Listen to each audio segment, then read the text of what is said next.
The term bread and circuses comes from an ancient Roman poet describing how the people are governed, not by excellence in public service, but by food and distractions, like a herd of livestock.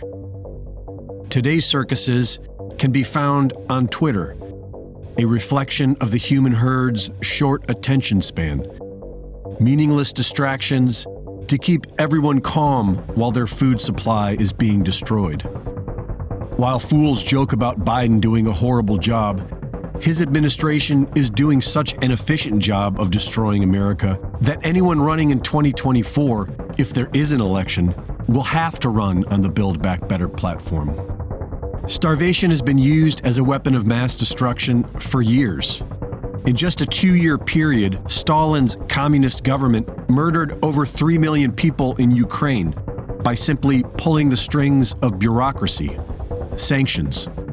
The Ethiopian counterinsurgency burned crops and food stores, airily bombed food markets, and restricted trade.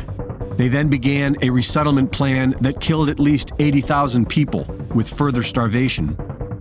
The U.S. State Department murdered over 500,000 women and children in Iraq with starvation by sanctions. And this is exactly what is happening in America today. The Biden administration's sanctions against Russia are only succeeding at killing more innocent people all over the world by dramatically cutting down the worldwide food supply. There is already a significant wheat, fuel, and fertilizer shortage, which is obviously going to affect everything else, starting with fresh produce and livestock. But in order to completely collapse the food economy, they'll have to start destroying food packing plants as well, so that there is nothing left on the shelves for you to eat. There have been confirmed over a dozen disabling accidents at food plants in the last month, over a dozen.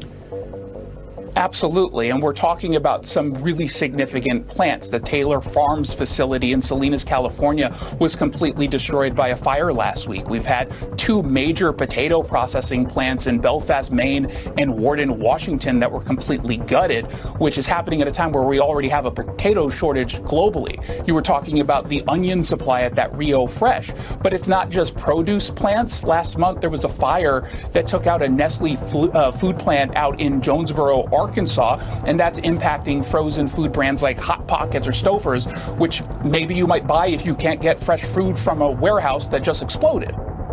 Those still satiated with their bread and circuses are soon going to start getting hungry. And it's because America is under siege, being destroyed from within by a corrupt government, while the people seek fairness on Twitter. Reporting for InfoWars, this is Greg Reese.